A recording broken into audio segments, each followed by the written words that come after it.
বিয়ে বাড়িতে কাটিয়ে খুব মজা আনন্দ করে আজ ফিরছি আমরা বাড়িতে। তো আমাদের ফ্যামিলির সবাই মিলে বেলঘড়িয়া স্টেশনে চলে এসেছি। আর আমার গলা শুনেই বুঝতে পারছো যে আমার ভালো মতো ঠান্ডা লেগেছে, গলাটাও একটু বসেছে। তো বেলঘড়িয়া থেকে ট্রেন ধরে নৈহাটি আসি। নৈহাটিতে এসে ট্রেনে কিছুক্ষণ বসার পর আমার বোন স্টেশন থেকে পেয়ারা মাখা কেনে, সেটা খাওয়া হয়। কিছুক্ষণ পর ট্রেনের মধ্যে থেকে আলু চিপস কিনে সবাই মিলে খাওয়া হয়। আর পাকু তো এখানে মানে ট্রেনের জানলার পাশে বসে ব্রিজ গঙ্গা দেখতে দেখতে মানে বিশাল আনন্দে ব্যাস বাড়ি ফিরছে।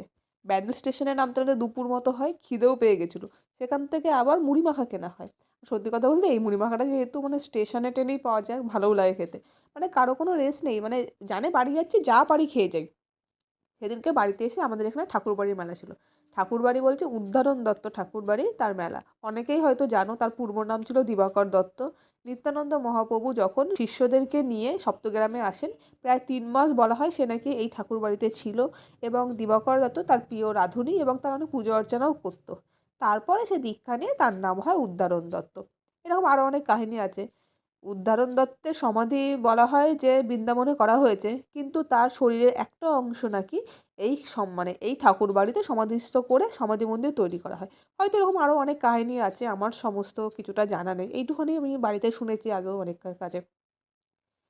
মেলাতে গিয়েও মুখ থামেনি। ফুচকা, তারপর খেলাম পিঠে, তারপর খেলাম ঘুগনি। মানে মুখে রেস্ট নেওয়ার নাম নেই। আর এই মেলাটা না ছোট্ট মতো হয়। রাস্তার দুপাশে মোটামুটি কয়েকটা ২০-২৫টা মতো দোকান বসে।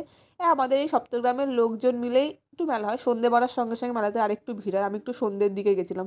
তারপর একটু ঝুড়ি-টুড়ি দেখে তারপর বলি, নাহ এবার রেস্ট নিতে হবে। তারপর বাড়ির পথের দিকে রওনা দিই।